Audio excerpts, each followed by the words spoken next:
Pas mal du tout, pas mal du tout. Salut, c'est Nico, j'espère que vous allez bien. On se retrouve aujourd'hui pour une balade sur les collines et je vous emmène avec moi pour cette balade. Je vais récolter un petit peu d'écorce de bouleau.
Allez, on est reparti. Là, on est sur un chemin qui approche les 45 degrés d'inclinaison. C'est pas les chemins les plus agréables à parcourir, mais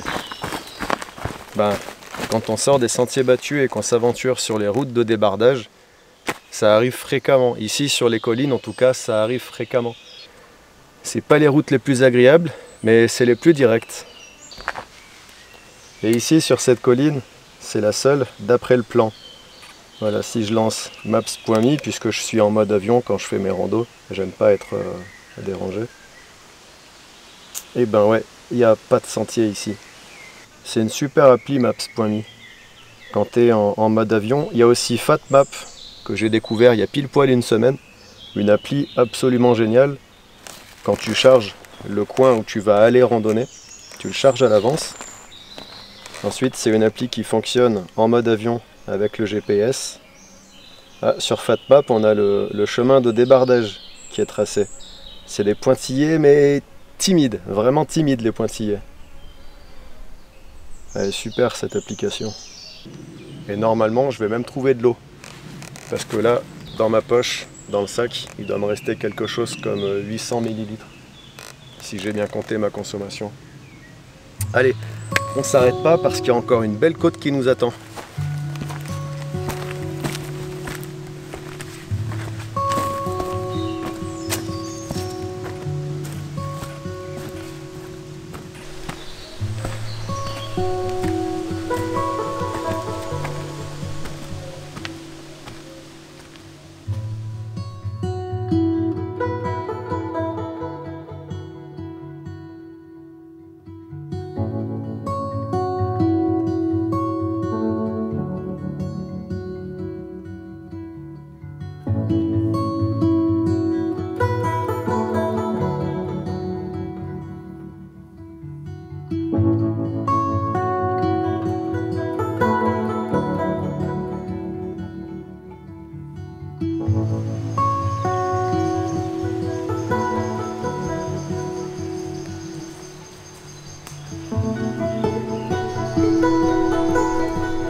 Petite sapinière, elle tombe bien. Je vais faire une pause café ici.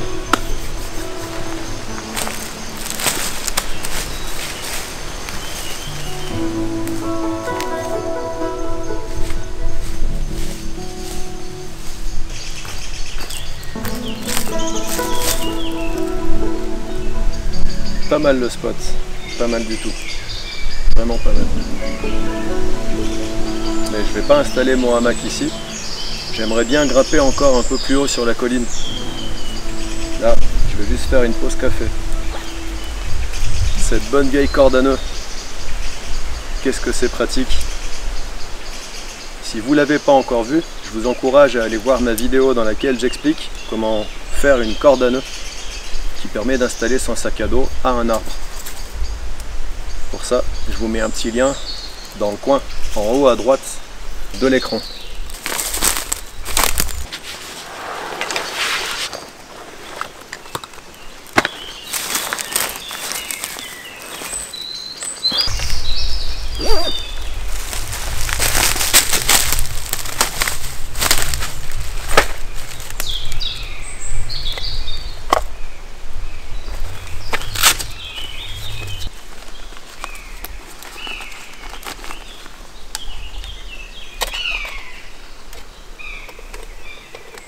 Une buse?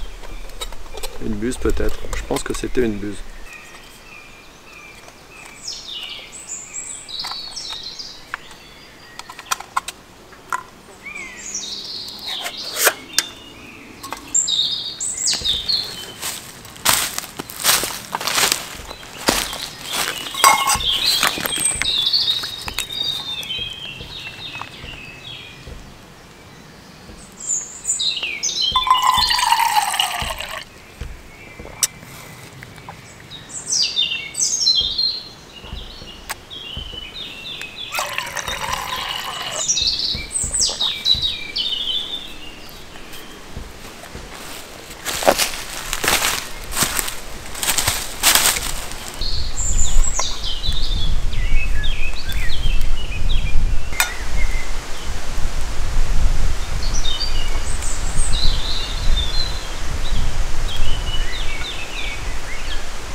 Ouais.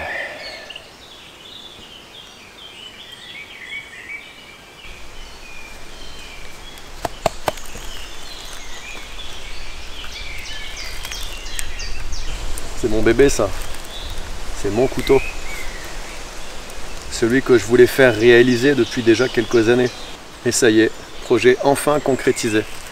Et si tout va bien, d'ici la fin de l'année, vous allez pouvoir acheter ce couteau, puisque d'ici fin 2022, avec Laurent, l'artisan coutelier de Grenoble, on voudrait commercialiser une première série numérotée de 10 couteaux. Ici j'ai un prototype, une version bêta on pourrait dire, du couteau. Couteau qui a toujours pas trouvé de nom, même si j'ai quelques pistes, je vous en reparle très bientôt. Un prototype bien abouti déjà, qui n'a pas besoin de beaucoup de corrections. Une belle lame. Je vous en reparlerai très bientôt.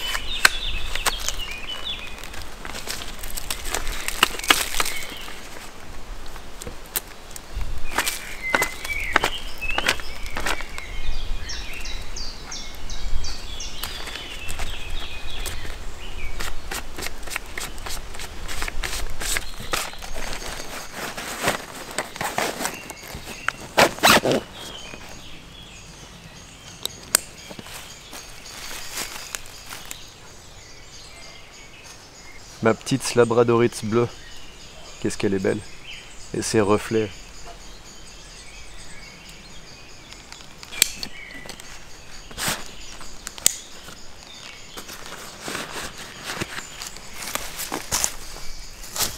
Allez, on est reparti.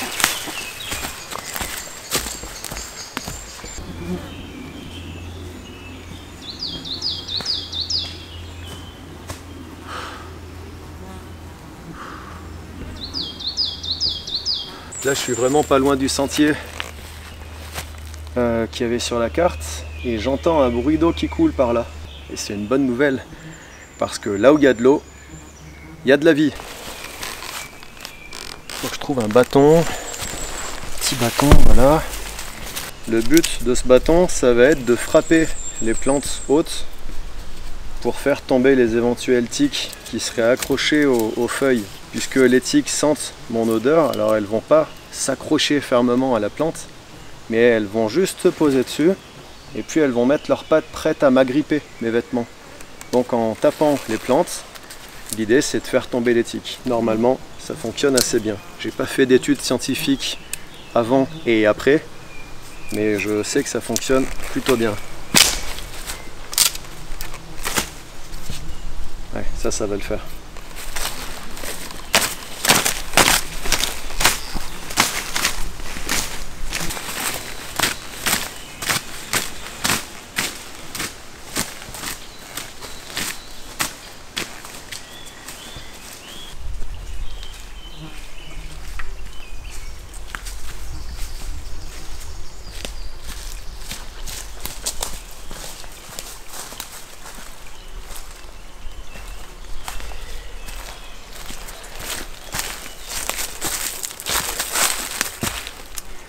C'est bien de l'eau que j'avais entendue. Donc elle sort du trou là. Et ensuite elle ruisselle le long du sentier. Ça ressemble à un sentier. En tout cas, ce qui est sûr, c'est que c'est une sente d'animaux. Puisqu'il y a pas mal de feuilles écrasées là, qui ont été presque mélangées à la terre.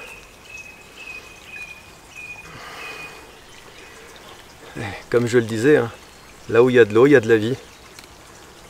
Donc c'est normal que les animaux sauvages viennent s'abreuver ici, se ressourcer comme moi. Voilà, c'est mon petit côté sauvage.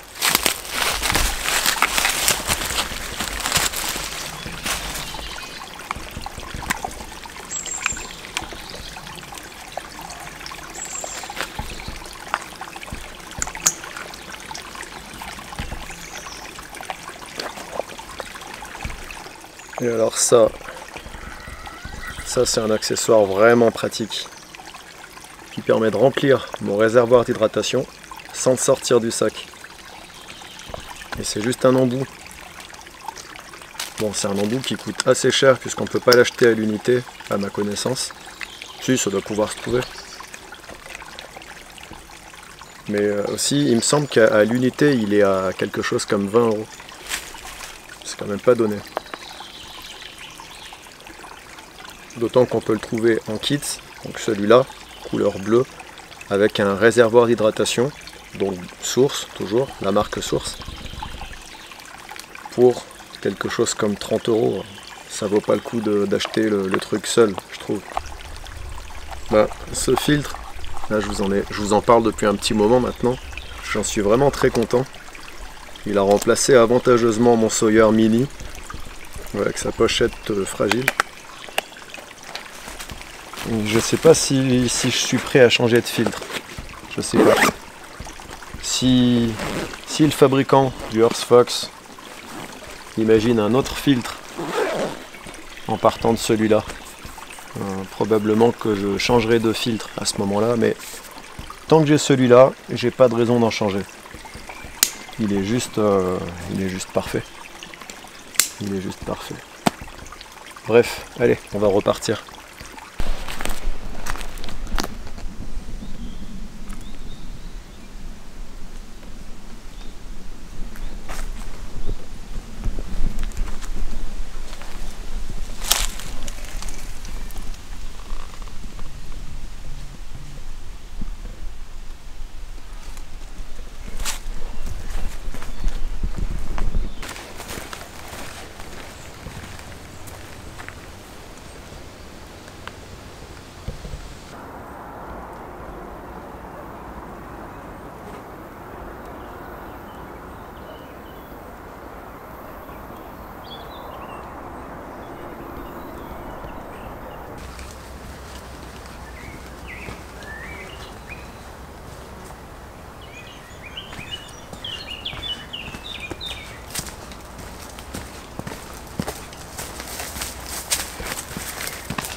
Cette vallée, elle est toujours aussi belle.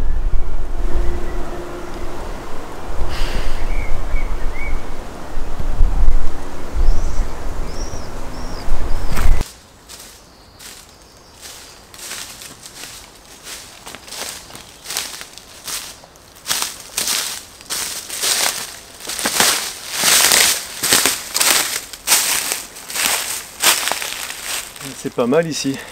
Un chêne ici. Ouais, un chêne. Avec un ici, juste en face, où je vais pouvoir installer le hamac et peut-être même le tarp, histoire d'être pas trop dérangé par les tiques, les araignées et les machins qui peuvent tomber des branches. C'est un petit peu tard pour la chenille du chêne. Comment elle s'appelle celle-là? C'est pas la chenille processionnaire, mais c'est une chenille urticante. Mais dans le doute, je vais quand même installer mon tarp. Puisque je l'ai apporté, bah autant m'en servir. Et puis, un petit peu plus loin par là, il y a une sapinière où j'ai déjà aperçu des chevreuils. En fait, pour l'anecdote, c'est ici, il y a quelques années, d'où m'est venue l'envie de bivouaquer. Après être tombé sur deux petits chevrillards, ouais c'est comme ça qu'on dit, des bébés, des bambis en quelque sorte. Et j'étais vraiment impressionné et je me suis dit, bah, puisque j'aime ces rencontres sauvages, bah, pour multiplier les possibilités d'en rencontrer d'autres animaux sauvages, il va falloir que je dorme sur place. Donc c'est de là que m'est venue l'envie de bivouaquer.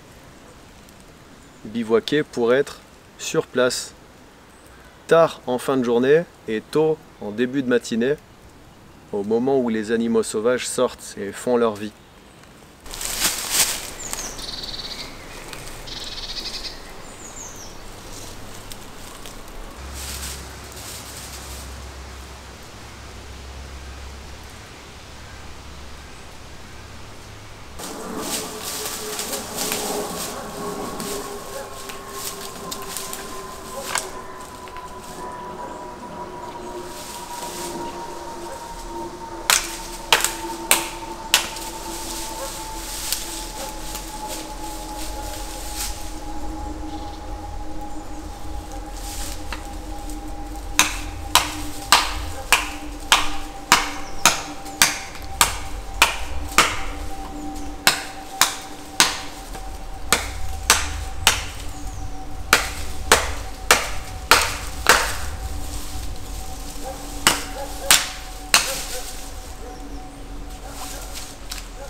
Comme j'ai pas pris de piquet, je vais les faire ici avec des bouts de bois.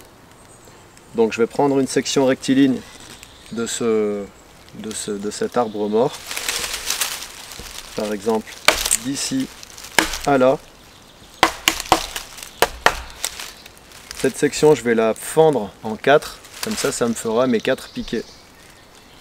Bon, j'en ai besoin que de 3, mais on ne sait pas, peut-être qu'elle va pas se fendre de façon bien droite et que j'aurai pas mes 4 piquets. Donc on verra.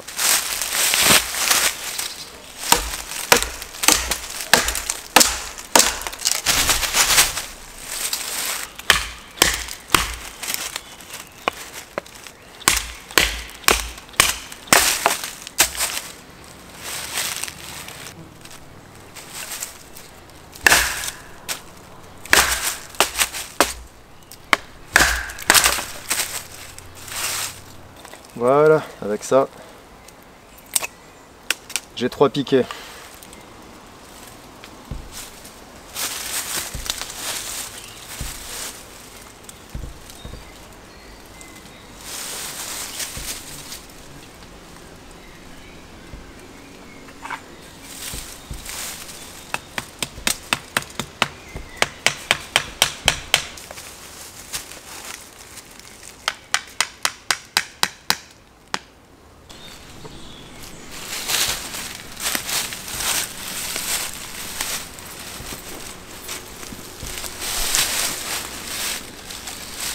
Bien, me voilà installé.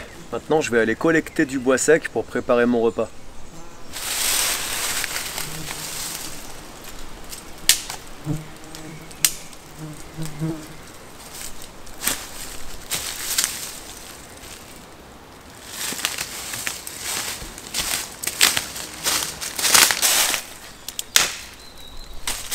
Petit coup de balai pour enlever les feuilles mortes. Je vais faire un périmètre de sécurité. Comme ça, si en brûlant le bois dans le réchaud pète, qu'il envoie une escarbille quelque part, je suis sûr de pas risquer un incendie.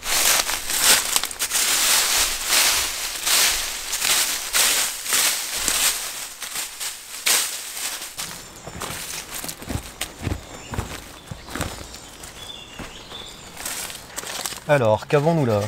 J'ai pris des œufs, j'ai pris du fromage Montgranier. Donc je suis passé à la halte fermière pour mes courses, comme d'habitude. Un petit peu d'huile d'olive, ça c'est mes infusions. Et puis dans mon sac, j'ai des carottes. Donc je vais faire cuire des carottes à l'eau. Et puis au bout d'un quart d'heure, 20 minutes, je vais les poêler à l'huile d'olive avec un petit peu de sel, quelques aromates. Et puis par-dessus, je vais casser des œufs, histoire de faire une sorte de brouillade. Et puis quand les œufs seront cuits, je mettrai quelques copeaux de fromage par-dessus. Je pense que ça va être sympathique.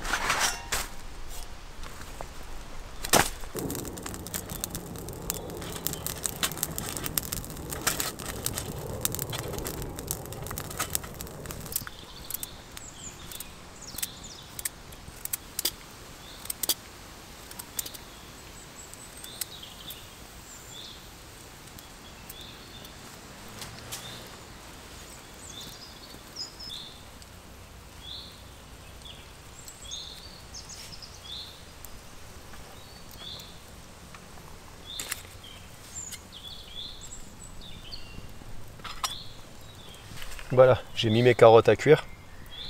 D'ici un quart d'heure à peu près, quand elles seront ramollies, je mettrai ma poêle à frire à la place de la tasse et puis je pourrai commencer à cuisiner. Autant dire que j'ai hâte. Je commence à avoir bien faim.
bien, tout est rangé, on est prêt à repartir. Allez.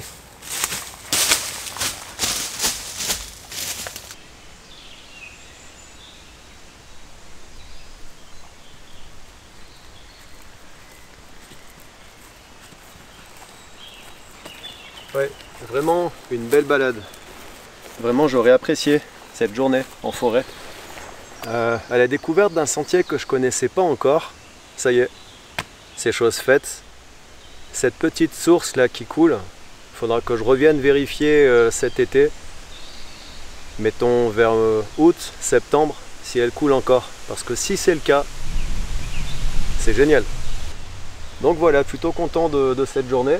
Maintenant, je vais prendre le chemin du retour en passant donc par le nord de la colline. Ça fait une belle petite trotte.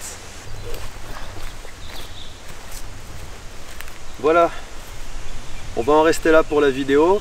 Je vous dis à très bientôt. Comme d'habitude, portez-vous bien, sortez dans la nature et à très bientôt. Salut!